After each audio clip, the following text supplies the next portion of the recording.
থেকে পথে, পাহাড় থেকে পাহাড়, ঘুরতে ঘুরতে ঘুরতে আমাদের সেই প্রাণের যে জায়গাটি সেটি হলো যে স্কুল। আমাদের নাইক্ষ্যংছড়িতে যে দোছড়ি ইউনিয়নে যে স্কুলটি রয়েছে আশা হোপনম বেসরকারি প্রাথমিক বিদ্যালয়, যেটা আমার বন্ধুদের সহযোগিতায় সহায়তায় এখনো চলছে, মানে তৈরি তো হয়েছে, এখনো চলছে।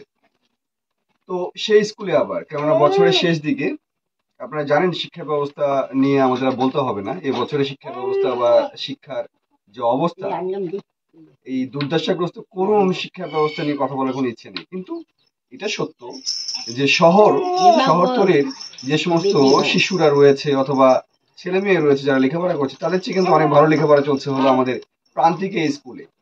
গতকালকেও যখন সারাদিন মানে পথ বেয়ে পাহাড় ডিঙিয়ে এই সেই করে আমরা যখন বিকেলে এসে পৌঁছালাম, তখনও দেখি যে তারা ক্লাস করছে। তার মানে হলো যে শহরে শিক্ষা ব্যবস্থা অথবা শিক্ষার জন্য ছাত্রছাত্রীরা যে অবস্থা রয়েছে তার চেয়ে অনেক ভালো অবস্থা রয়েছে আমাদের ছাত্রছাত্রীরা, আমাদের স্কুলের ছাত্রছাত্রীরা। যাই হোক না কেন, এখন সময় এসেছে, এটা নভেম্বর মাস, ডিসেম্বর, জানুয়ারি, ফেব্রুয়ারি, আমার সঙ্গে আমার বন্ধুরা রয়েছে, আমার সঙ্গে পাড়া কারবারে রয়েছেন স্কুল কমিটির, আমার এই বন্ধুদের সহায়তায় তারা যে ওই যে প্রকৃতির পাঠশালা বলে একটা শব্দ বলি সবসময়, তারা যে আসেন একসাথে পথ চলি, ঠিক তাদেরই কিছু মানে অর্থের অংশ থেকে আমরা স্কুলের উপকরণ আমরা কিনি।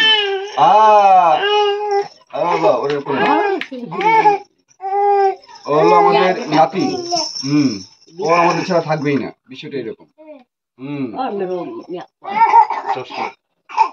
আমরা এখন পাড়া রয়েছে, জানেন যে শিশুদের জন্য এই স্কুলটি করা হয়েছিল। আমার পিছন থেকে যে ভিডিও করছে তার নাম হলো টুটুল। টুটুল যেটি করেছে, আমাদের জাতীয় পতাকাটি একটু ছিঁড়ে গিয়েছিল। আমাদের এই টুটুল, আমার এই বন্ধু, সে কি করেছে আমাদের জন্য মানে স্কুলের জন্য এই জাতীয় পতাকা নিয়ে এসছে। এই পতাকা আবারও উড়বে পথ করে। আর সেই সাথে হলো আমি থ্যাঙ্কস জানাতে চাই রাফি ভাইকে এবং আমার বন্ধুদেরকে। সেটি হলো যে এখানে স্কুলের উপকরণ রয়েছে, পেন্সিল রয়েছে, রাবার রয়েছে, খাতা রয়েছে, তারপরে পেন্সিল কাটার রয়েছে, আরো অনেক শিক্ষা উপকরণের মধ্যে রয়েছে, কিছু খাবার রয়েছে। তো অনেক দূর থেকে, সে ঢাকা থেকে কিন্তু এই কার্টুনটা নিয়ে আসা, মানে চারটিখানি ব্যাপার না, নিয়ার বাই 600 কিলোমিটারের ফ্যাক্স, মানে প্লাস 600 কিলোমিটার প্লাস আমরা যে জায়গায় এখন আছি। আলীকদমে শুতে আসলাম, আলীকদমের আশেপাশে গেলাম, তা আলীকদম থেকে 29 কিলোমিটার দূরে কিন্তু আমরা বাই দ্য ওয়ে। জীবন অনেক সুন্দর এবং তখনই সুন্দর মনে হবে যখন আসলে একে অপরের পাশে আমরা দাঁড়াতে পারবো, একে অপরের পাশে থেকে যদি আমরা সহমর্মিতা প্রকাশ করতে পারি, তখনই জীবন অনেক সুন্দর হয়। জীবনকে সুন্দর করা খুব কঠিন কোনো বিষয় না। অনেকে জীবনকে অসুন্দর মনে করেন, ভালো লাগে না, এই করেন ওই করেন। আমি একটা কথা বলি, ঘুম থেকে ওঠার পরেই ঘুমোতে যাওয়ার আগ পর্যন্ত একটা জিনিস চিন্তা করবেন, একটা ভালো কাজ করবো। একটা ভালো কাজ, সেটা হতে পারে যে কোনো কাজ। একটা মুরগিকে চাউল দিবেন, এটাও কিন্তু ভালো কাজ। একটা কুকুরকে খাবার দিবেন, সেটাও কিন্তু ভালো কাজ। আপনি আপনার আরেকটা মানুষের পাশে দাঁড়াবেন, সেটা আরো ভালো কাজ। তো ভালো কাজের কোনো নমুনা নেই। সকালে ঘুম থেকে ওঠার পর যদি মনে করেন একটা ভালো কাজ করবো, এবং 365 দিন অর্থাৎ এক বছরে একটা করে কাজ করলে 365টা ভালো কাজ করা যায় নাকি? এই ওটা কাটলে হবে না, ও কান্না করলে তো এদিকে দাও, এই কান্না থামো আগে, আসুক আসুক আসুক আসুক। ওকে ওকে, বলেন কিছু। আপনার সাথে এসে আসলে লাইফের কমপ্লিট আলাদা এবং মানবতাপূর্ণ, যেটা আমি বলবো যে এখানকার মানুষের জীবনযাপন সরল।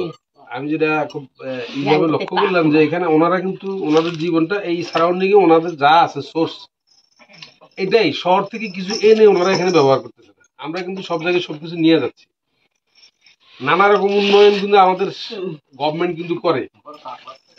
আদিবাসী বিতর্ক বলেন বা ক্ষুদ্র নিগোষ্ঠী, যেটাই আপনি বলেন না কেন, মানুষ তো আমরা সবাই মানুষ। এখন ভ্রাতৃত্ববোধের জায়গা থেকে যেটা উন্নয়ন ওনাদের জন্য করা দরকার ছিল, যে ওনাদের যে জিনিসটা প্রয়োজন আছে, সেই প্রয়োজনীয় জিনিস সহজে ওনাদের কাছে পৌঁছানোর চেষ্টা করা উচিত ছিল গভর্নমেন্টের। সেটা হয়নি। এখানে শিক্ষার ব্যবস্থা নেই, আলোর ব্যবস্থা নেই, আপনার চিকিৎসার ব্যবস্থা নেই, এই যে আমরা কালকে আসলাম যে এত দুর্গম একটা জায়গায় প্রায় 4-5 ঘন্টা আমরা কিন্তু হাইটা এই পার ওই পার ডিঙে তারপরে এখানে কিন্তু আসছি। তো এখানে তো ব্যক্তিগত উদ্যোগে আপনি উদ্যোগ নিচ্ছেন, আপনার সাথে আরো যারা সহযোগী ছিল তারা আপনারা মিলে সবাই। আপনারা কিন্তু এখানে কিন্তু স্কুলটা তৈরি করছেন, সেই স্কুলটা চলতেছে। আমরা স্কুলে গেলাম কালকে, বাচ্চারা খুব সুন্দর পড়াশোনা করতেছে, দুটো স্কুল এখানে পড়ছেন। তো এই ব্যক্তি উদ্যোগী স্কুল করা তো আপনার কাজ না, এলাকার উন্নয়ন হলো সেটাই যে এখানে গভর্নমেন্টের তো উচিত ছিল যে এখানে স্কুল করা, এদেরকে শিক্ষার আলোর মধ্যে নিয়ে আসা। তো যে কাজ সরকার করে নাই, আপনি এবং বাকি যারা সহযোগিতায় আছেন তাদেরকে নিয়ে যে কাজটা আপনি করছেন, আপনাকে অসংখ্য অসংখ্য ধন্যবাদ। আপনি না, আপনাদেরকে অসংখ্য ধন্যবাদ। এবং এই দুর্গম এলাকায় নিয়মিত আইসেই কিন্তু আপনি এদের টেক কেয়ার করতেছেন, চেষ্টা করছে, এবং আপনাকে অসংখ্য ধন্যবাদ। সেটা হলো যে সরকারের পাশাপাশি আসলে আমাদের সহায়ক হতে হবে, এটাও সত্য। যেমন একটা জিনিস হলো যে শিক্ষা জাতির মেরুদণ্ড, এই কথাটা তো নতুন কোনো বিষয় না, অনেক পুরাতন একটা ব্যাপার। যদি মেরুদণ্ড সোজা করতে হয় তাহলে শিক্ষা আগে, সবার আগে। তো শিক্ষা যদি না থাকে তাহলে কোনো কিছু হবে না। বাই দ্য ওয়ে, আমাদের এই কার্টুনটি আমাদের এই দাদা আছেন স্কুল কমিটি এবং পাড়া কারবারি, উনি প্রধান। এই কার্টুনটি আপনাকে স্কুলের জন্য এটা দিলাম, ঠিক আছে?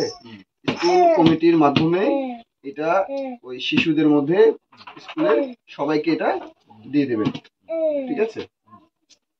ঠিক আছে, ওকে। তো এখন এই পর্যন্তই। এখন আমাদের যেতে হবে অনেক দূরে, আরো প্রায় 7-8 ঘন্টার পথ আছে। আমরা রওনা দিচ্ছি। কয়টা বাজে? 12টা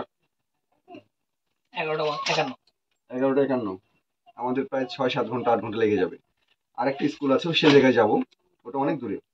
বাট এখন এই পর্যন্তই। পরবর্তীতে অন্য কোনো বিষয় নিয়ে কথা হবে। আমাদের বন্ধুদেরকে, এখানে পলাশ রয়েছে, এখানে কি যেন জিয়া রয়েছে, আমাদের জিয়া অন্যভাবে বললাম না, ঠিক আছে?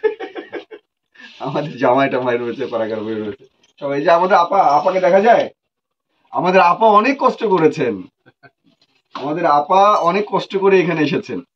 মানে এটা কিন্তু জানা জানা ব্যাপার না, আপনারা মনে করবেন না যে এটা খুব সহজ একটি বিষয়। বাইরে পিছনে 2-3টা বন্ধু রয়েছে। এই বন্ধুদের মাধ্যমে মানে প্রকৃতির পাঠশালা বলতে কি বোঝায় আমি, যে সবাই আসবেন, প্রকৃতি বুঝবেন, প্রকৃতির মানুষগুলোকে বুঝবেন, কারণ তারা প্রকৃতির অংশীদার, সবচেয়ে বেশি অংশীদার তারা। আমরা তো শহরাঞ্চলে বসবাস করি, আর পাশাপাশি হলো আমরা হলো এই প্রকৃতির পাশাপাশি মানুষগুলোকে একটু দেখতে এসেছি। সবাইকে এখন এই পর্যন্তই। পরবর্তীতে অন্য কোনো বিষয় নিয়ে কথা হবে আবারও। বাই।